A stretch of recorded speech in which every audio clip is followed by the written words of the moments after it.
नमस्कार, स्वागत है आप सभी का नक्षत्रनामा में। मैं हूं एस्ट्रो धनंजय। आज चर्चा करने वाले हैं कि सिंह राशि के जातकों के जीवन में 17 अगस्त से लेकर के 23 अगस्त तक के साप्ताहिक राशिफल में क्या विशेष है।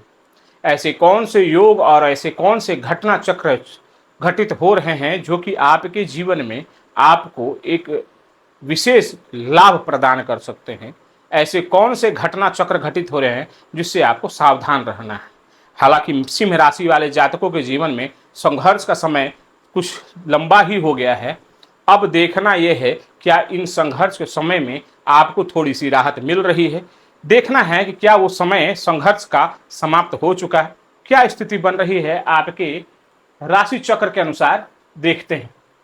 सबसे पहले राशि चक्र के पहले भाव से शुरू करते हैं। राशि चक्र। दूसरी चीज, इस वीडियो को आप अपने राशि के अनुसार से देख सकते हैं, अपने लग्न चक्र के अनुसार से देख सकते हैं। अगर इन दोनों में से कोई भी जानकारी आपको नहीं है तो अपने नाम राशि के अनुसार भी आप इसे देख सकते हैं। शुरू करते हैं।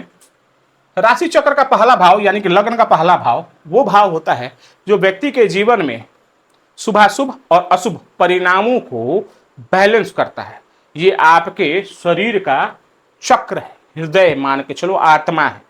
पहला भाव आपके शरीर का आत्मा है, आपके शरीर की ऊर्जा है, कुंडली की ऊर्जा है, कुंडली की इम्यूनिटी है। जिस तरह से एक व्यक्ति की इम्यूनिटी होती है वो उसके भीतर रक्षा प्रणाली को बेहतर तरीके से संचालित करता है ताकि आपके जीवन में बीमारियों से आपको प्रोटेक्शन मिले और हेल्दी आप रहें। उसी तरह पत्रिका के पहले भाव के स्वामी और पहले भाव में बैठे ग्रह यह डिसाइड करते हैं कि आपके जीवन में जो संकट हैं, जो परेशानियां हैं, वो आपको कितना परेशान कर सकते हैं और कितने हद तक ये ग्रह जो इनसे संबंध बना रहे हैं वो आपको प्रोटेक्ट करते हैं। तो लग्न का स्वामी, राशि का स्वामी राशि में बैठा है, इससे बेहतर क्या। कल तक आपकी स्थिति खराब थी, लग्न में केतु बैठे थे, राशि में 7वें में राहु बैठे थे, बुध गुरु 12वें में बैठे थे और सूर्य भी 12वें में बैठे थे। शुक्र कैरियर हाउस के स्वामी नीच के होकर के बैठ रहे थे और शनि अष्टम भाव में और राहु सप्तम में। यह स्थिति ऐसा है कि मरता क्या नहीं करता, मतलब बहुत बहुत दयनीय स्थिति थी। खर्चे जो थे जो रुक नहीं रहे थे, काम में प्रेशर अलग से, चिड़चिड़ापन अलग से, कैरियर में नए जो है कॉन्स्पिरेसी हो रहे थे, साथ में नया प्रेशर आपके ऊपर जबरदस्ती क्रिएट किया जा रहा था। पैसे जो है वो आ तो रहे थे लेकिन जा रहे थे, टिक नहीं रहे थे, सेविंग्स हो नहीं रहा था। चौथे भाव के स्वामी की स्थिति खराब थी, दाम्पत्य जीवन में बहुत कुछ अच्छा चल नहीं रहा था। मन में कंफ्यूजन, डिसीजन से परेशान कि क्या करना चाहिए क्या नहीं करना चाहिए, जीवन का क्या उद्देश्य है ये भी समझ में नहीं आ रहा था। अब सब ठीक है। अब 17 अगस्त से आपके जीवन में सब कुछ ठीक होगा। क्यों? मैंने कहा था कि लग्न का स्वामी लग्न में बैठ गया, बल मिल गया अब उसे और किसी चीज की जरूरत नहीं। अब चाहे जितनी भी बुरी परिस्थिति वो संभाल लेगा। हाँ, बहुत अच्छा भी नहीं कहूंगा क्योंकि केतु पहले से विद्यमान है। सूर्य केतु का संबंध बनेगा तो ग्रहण योग बनेगा। कह सकता हूं कि जहां पर पहले 90% स्थिति खराब थी, अब 60% ठीक हो गई है। अभी भी 40% स्थिति बहुत अच्छी नहीं है, लेकिन हो जाएगा ये धीरे धीरे। एक और गोचर घटित होने वाला है, उसके बारे में बता दूंगा आपको कब आपके लिए अच्छा हो जाएगा। तो सूर्य आकर यहां पर बैठ के कॉन्फिडेंस में वृद्धि दे देंगे। जीवन में जो प्रॉब्लम्स आ रहे थे, जिस चीज से आप फाइट नहीं कर पा रहे थे, जिस चीज को लेकर के बहुत ज्यादा परेशान थे, उस चीज से लड़ने की क्षमता आपके भीतर में आ जाएगी। कंफ्यूजन का जो स्थिति बन रही थी उससे कंफ्यूजन थोड़ा सा दूर होगा, स्थिति आपके लिए अच्छी बन रही है। आ जाते हैं धन भाव में। तो धन भाव की स्थिति अभी भी वैसी ही बनी है। कैरियर हाउस के स्वामी और साथ में तीसरे भाव के स्वामी जाकर धन भाव में नीच के होकर के बैठे हैं, जो कि कहीं ना कहीं आपके खर्च को दर्शा रहे हैं। अब चूंकि सूर्य मजबूत हो गए हैं तो ये थोड़ी सी कंट्रोल करेंगे। यहाँ पर थोड़ा सा सोच समझ करके आप विशेष धन खर्च करोगे, कहाँ पर खर्च करना है, कहाँ पर निवेश करना है, तो ये स्थिति में सुधार होगी। तीसरे भाव का संबंध बना दिया कि जो जहां पर कोई काम में आगे बढ़ रहे थे तो काम पूरा नहीं हो रहा था, जो भी छोटी यात्राएं कर रहे थे, जो भी डील्स के लिए आगे बढ़ रहे थे, वो सिरे से खारिज हो रही थी। अब वो स्थिति बदल रही है। अब यहां से भी आपको लाभ मिलता हुआ दिख रहा है। ये भी ठीक, ये भी ठीक, ये भी ठीक। आते हैं चौथे भाव में। इस पूरे घटना चक्र में जो लगभग 1 महीने से चल रहा था आपके जीवन में, परेशानी की स्थिति बनी हुई थी, केवल एक ग्रह ने खास करके वो 2 अगस्त से आए थे। मंगल ने आपकी स्थिति को संभाला हुआ था। पूरे पैसे की तंगी एकदम चरम पर आ गई थी। मैं अपने घर में खुद देख रहा था। एक व्यक्ति हैं हमारे निकटती में, उनकी स्थिति में उन्होंने वीडियो देखा था पिछले सप्ताह का, तो कहा कि हाँ बिल्कुल यही स्थिति है। मंगल का यहाँ पर परिवर्तन जो हुआ, जैसे ही लाभ भाव में हुआ, परिवार का सपोर्ट मिलने लगा, आपको थोड़े से पैसे आने लगे। तो ये स्थिति मंगल ने संभाल कर रखा था। अब सूर्य आ गए हैं तो ये भी स्थिति आपके लिए बहुत अच्छी होने लगी है। सूर्य राहु का कॉम्बिनेशन बन रहा है तो आर्ग्यूमेंट्स दाम्पत्य जीवन में बढ़ सकते हैं, ईगो सामने आ सकता है। कल तक जहां पर चूंकि आपकी परिस्थिति खराब, तो कोई भी आपके ऊपर दबाव बनाने का प्रयास करेगा, तो वैसे स्थिति में अब जैसे ही आपको बल मिला है, अब कहीं आप ये मत प्रयास करें कि आप अब दूसरे के ऊपर जो है अपना अधिकार जमाना प्रारंभ कर दें, तो स्थिति गड़बड़ हो जाएगी। क्योंकि राहु केतु है, सूर्य के कंट्रोल में नहीं आएंगे वो बहुत गंदी स्थिति हो जाएगी। थोड़ा सा संयम बना करके और रखें, स्थिति ठीक हो जाएगी। ठीक है, जैसे ही गुरु की दृष्टि, गुरु अक्टूबर में आ जाएंगे आपके 31 अक्टूबर को, तो गुरु की दृष्टि जब पड़ जाएगी तब यहाँ पर सारा मामला शांत हो जाएगा।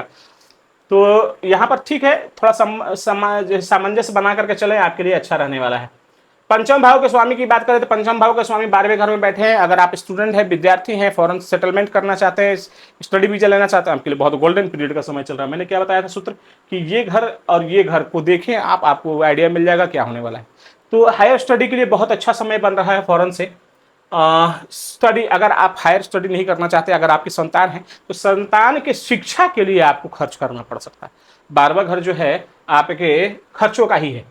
अब यहां पर आ जाते हैं, गुरु आपके 8वें घर के स्वामी बन रहे हैं और साथ ही आपके पंचम भाव के स्वामी बन रहे हैं, तो विपरीत राजयोग भी घटित हो रहा है, ये भी आपके लिए अच्छा है।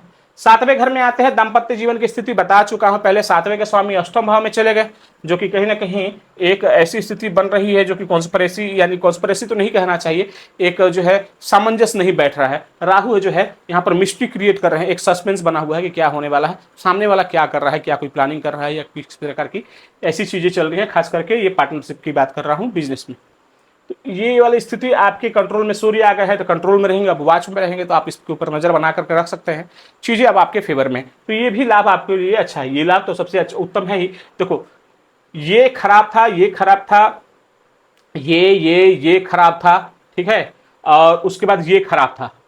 अब यहां पर ये ठीक हो गया है, ये ठीक हो गया है, ये पहले से ठीक था, ये पहले से ठीक था, ये भी स्थिति अब ठीक होने वाली है, क्योंकि गुरु की दृष्टि यहां पर पड़ रही है और सूर्य अपने जो है सप्तम भाव को जो है वो पकड़ने की कोशिश कर रहे हैं, सप्तम भाव पर अपनी दृष्टि बनाए हुए हैं।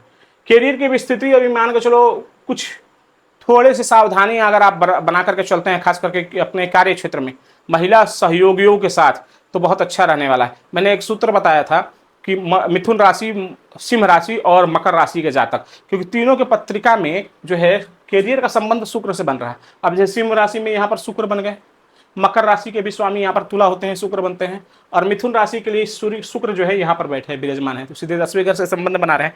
तो ऐसे में आप अपने ऑफिस स्टाफ में अगर कोई महिला है, उनको अगर गिफ्ट करते हैं, खास करके लाइट परफ्यूम और फिर जाकर के स्वीट्स यानी कि चॉकलेट्स, तो आपके लिए यहाँ पर अच्छा रहने वाला है। दूसरी चीज, केवल गिफ्ट देना है, थोड़ा सा डिस्टेंस बना कर रखें, क्योंकि शुक्र यहाँ पर नीच के, तो थोड़ी सी बातें भी इधर उधर की हो सकती हैं, तो उसी से आपको थोड़ा सावधान रहना चाहिए। कि हालांकि बहुत विशेष कोई परेशानी का समय नहीं, कोई चिंता की बात नहीं है, लेकिन अगर आप उन्हें ये डोनेट करते हैं तो आपके लिए अच्छा रहने वाला है, सपोर्ट मिलेगा। मंगल आपके भाग्य भाव के स्वामी का संबंध लाभ भाव से बन रहा है, लाभ के मार्ग खुलेंगे, बहुत अच्छा है, ग्रोथ आपको दे रहे हैं। साथ में मंगल चौथे भाव के स्वामी है, लाभ भाव में गए हैं, घर से, परिवार से आपको लाभ मिलता हुआ दिख रहा है। कुल मिलाकर के आपकी स्थिति पहले से बहुत अच्छी बन रही है। थोड़ा संयम रखें, जैसे ही गुरु अक्टूबर में यहाँ पर आ जाएंगे ठीक हो जाएगा, और जैसे ही दिसंबर में केतु यहाँ से चले जाएंगे सब ठीक हो जाएगा, कोई चिंता रहेगी ही नहीं रहेगी।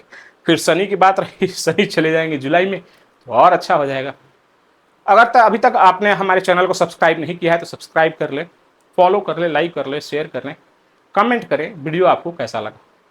कोई अगर जानकारी चाहिए, कहीं पर कोई परेशानी हो रही, कुछ समझ में नहीं आ रहा है, तो आप कमेंट में पूछ सकते हैं, मैं सीधा आपको रिस्पॉन्स करूँगा।